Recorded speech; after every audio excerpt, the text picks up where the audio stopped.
আসসালামু আলাইকুম বন্ধুরা, আশা করি সবাই ভালো আছেন। বন্ধুরা, যুক্তরাষ্ট্রের সঙ্গে আলোচনার জন্য পাকিস্তানে পৌঁছেছে ইরানের প্রতিনিধি দল। শুক্রবার 10 এপ্রিল এই তথ্য জানিয়েছে সংবাদ মাধ্যম ওয়াল স্ট্রিট জার্নাল।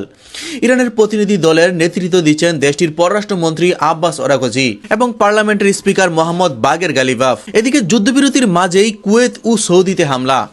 কুয়েত সরাসরি আঙ্গুল তুলেছে ইরান ও তাদের মিত্রদের দিকে। মধ্যপ্রাচ্যের নতুন মোড়, শান্তির আলোচনার আগে ড্রোন হামলা, উত্তপ্ত ইসলামাবাদ বৈঠক এবং এক বিবৃতিতে আইআরজিসি জানিয়েছে পার্শ্ব উপসাগরের দক্ষিণাঞ্চলীয় দেশগুলোতে কোনো ধরনের ড্রোন বা মিসাইল হামলা চালায়নি ইরান। তাদের স্পষ্ট বক্তব্য, যুদ্ধবিরতি চলাকালীন ইরানি সশস্ত্র বাহিনী কোনো দেশের দিকে একটিও মিসাইল ছুড়েনি। তারা বলছে, আমরা হামলা করলে সরাসরি দায় স্বীকার করি, লুকিয়ে কিছু করি না।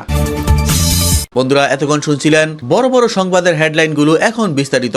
বন্ধুরা, বিশ্বকে অবাক করে দিয়ে যুক্তরাষ্ট্রের সঙ্গে সরাসরি আলোচনায় বসতে পাকিস্তানে পৌঁছেছে ইরানের উচ্চ পর্যায়ের এক প্রতিনিধি দল, যেখানে নেতৃত্ব দিচ্ছেন পররাষ্ট্রমন্ত্রী আব্বাস আরাকচি। অন্যদিকে মার্কিন প্রতিনিধি দলের নেতৃত্বে থাকতে পারেন খোদ ভাইস প্রেসিডেন্ট জেডি ভ্যান্স। কিন্তু প্রশ্ন হলো, নেতানিয়াহুর একগুঁয়েমি কি এই শান্তি আলোচনা শুরু হওয়ার আগেই থামিয়ে দেবে? দুই দেশের মধ্যে আলোচনা হবে কিনা এ নিয়ে শঙ্কা তৈরি হয়েছে। এর মূল কারণ হলো লেবানন। গত বুধবার ইরান ও যুক্তরাষ্ট্রের মধ্যে যুদ্ধবিরতি হয়। এই যুদ্ধবিরতির ঘোষণার সময় মধ্যস্থতাকারী দেশ পাকিস্তানের প্রধানমন্ত্রী শাহবাজ শরীফ জানান যুদ্ধবিরতির আওতায় থাকবে লেবানন। কিন্তু দখলদারদের প্রধানমন্ত্রী বেনিয়ামিন নেতানিয়াহু এ ঘোষণার কয়েক ঘন্টা পর জানান লেবানন এতে থাকবে না। এরপর দেশটিতে ব্যাপক হামলা চালায় ইসরায়েলি সেনারা। এসব হামলায় 200-র বেশি মানুষ নিহত ও প্রায় 1200 মানুষ আহত হন। ইরান এখন শর্ত দিচ্ছে, যদি যুক্তরাষ্ট্র তাদের সঙ্গে আলোচনা করতে চায় তাহলে লেবাননে আগে হামলা বন্ধ করতে হবে।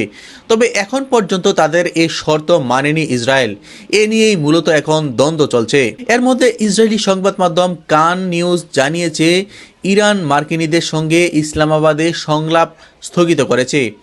কানের প্রতিবেদনে বলা হয়েছে, যুক্তরাষ্ট্র ও ইসরায়েলের সঙ্গে ইরানের চলমান যুদ্ধবিরতিতে লেবাননকেও অন্তর্ভুক্ত করতে চায় তেহরান। বন্ধুরা, পাকিস্তানের এই মধ্যস্থতা সফল হলে তা হবে বিশ্ব রাজনীতির জন্য এক বিশাল মাইলফলক। কিন্তু নেতানিয়াহুর যুদ্ধবিদ্বেষী মনোভাব এবং ইরানের পাল্টা শর্তের ফলে পরিস্থিতি এখন সুতোই জ্বলছে। মধ্যপ্রাচ্যের এই আগুন কি আলোচনার টেবিলে নিভবে, নাকি পাকিস্তানের এই বৈঠক কেবল ফটো সেশনেই সীমাবদ্ধ থাকবে? যুক্তরাষ্ট্র কি পারবে ইসরায়েলকে শান্ত করতে? কমেন্ট করে আপনার মূল্যবান মতামত জানান। এদিকে যুদ্ধবিরতির মাঝেই কুয়েত ও সৌদিতে হামলা। কুয়েত সরাসরি আঙ্গুল তুলেছে ইরান ও তাদের মিত্রদের দিকে। মধ্যপ্রাচ্যের নতুন মোড়, শান্তি আলোচনার আগে ড্রোন হামলা, উত্তপ্ত ইসলামাবাদের বৈঠক। মধ্যপ্রাচ্যে শান্তি ফেরানোর 2 সপ্তাহের যুদ্ধবিরতি চুক্তির মাঝেই নতুন করে উত্তেজনা ছড়িয়েছে। কুয়েতের পররাষ্ট্র মন্ত্রণালয় এক বিবৃতিতে জানিয়েছে, গত বৃহস্পতিবার রাতে তাদের দেশের বেশ কিছু গুরুত্বপূর্ণ স্থাপনা লক্ষ্য করে ড্রোন হামলা চালানো হয়েছে। কুয়েত সরাসরি এই হামলার জন্য ইরান এবং তাদের সমর্থিত গোষ্ঠীগুলোকে দায়ী করছে। হামলার শিকার কেবল কুয়েত নয়, সৌদি আরবও তাদের একটি গুরুত্বপূর্ণ পাইপলাইনে ক্ষয়ক্ষতির কথা স্বীকার করেছে। রিয়াদের পক্ষ থেকে জানানো হয়েছে, সাম্প্রতিক এই ড্রোন হামলায় তাদের জ্বালানি অবকাঠামো ক্ষতিগ্রস্ত হয়েছে। যুদ্ধবিরতি চলাকালীন এই ধরনের হামলা মধ্যপ্রাচ্যের নিরাপত্তা ব্যবস্থাকে আবারও বড় ধরনের হুমকির মুখে ফেলে দিয়েছে। ইরান এর আগেই লেবানন যুদ্ধের দোহাই দিয়ে আলোচনায় অংশ নিতে অস্বীকৃতি জানিয়েছিল। তার পরপরই এই ড্রোন হামলার অভিযোগ পরিস্থিতিকে আরও জটিল করে তুলেছে। বন্ধুরা, শান্তি আলোচনার ঠিক আগ মুহূর্তে এই ধরনের হামলা কার স্বার্থে? ইরান কি সত্যি এই হামলার সাথে জড়িত, নাকি এর পেছনে অন্য কোনো শক্তির হাত রয়েছে? আপনাদের মতামত কমেন্টে জানান। এদিকে কুয়েত ও সৌদি আরবের উপর ড্রোন হামলার অভিযোগ সরাসরি প্রত্যাখ্যান করল ইরানের বিপ্লবী গার্ড বাহিনী আইআরজিসি। তারা বলছে, আমরা হামলা করলে সরাসরি দায় স্বীকার করি, লুকিয়ে কিছু করি না। বৃহস্পতিবার রাতে এক বিবৃতিতে আইআরজিসি জানিয়েছে, পার্শ্ব উপসাগরের দক্ষিণাঞ্চলীয় দেশগুলোতে কোনো ধরনের ড্রোন বা মিসাইল হামলা চালায়নি ইরান। তাদের স্পষ্ট বক্তব্য, যুদ্ধবিরতি চলাকালীন ইরানি সশস্ত্র বাহিনী কোনো দেশের দিকে একটিও মিসাইল ছুড়েনি। আইআরজিসি আরও দাবি করেছে, যদি হামলার খবর সত্যি হয়ে থাকে তবে এটি নিশ্চিতভাবে আমেরিকা বা জায়নিস্ট ইসরায়েলের কোনো সাজানো নাটক।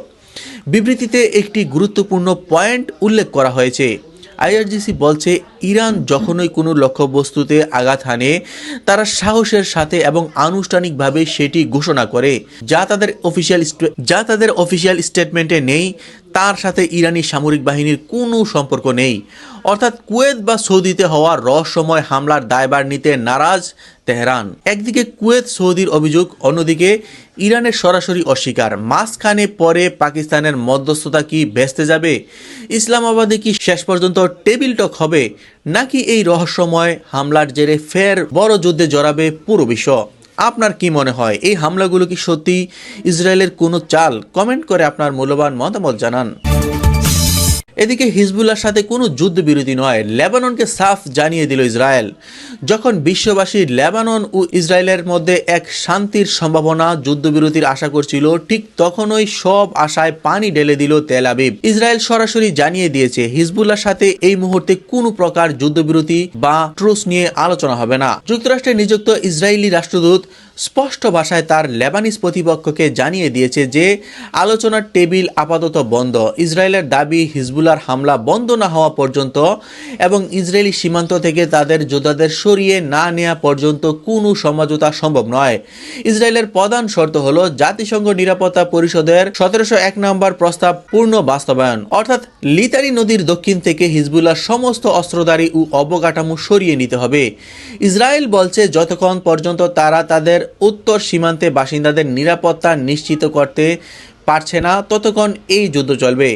হিজবুল্লাহ ও ইসরায়েলের এই সংঘাত কি তবে পূর্ণাঙ্গ যুদ্ধের রূপ নেবে, নাকি শেষ পর্যন্ত কোনো মিরাকেল ঘটবে? আপনাদের মতামত কমেন্টে জানান। আন্তর্জাতিক খবরের সর্বশেষ আপডেট পেতে আমাদের চ্যানেলটি সাবস্ক্রাইব করে পাশেই থাকুন। ধন্যবাদ।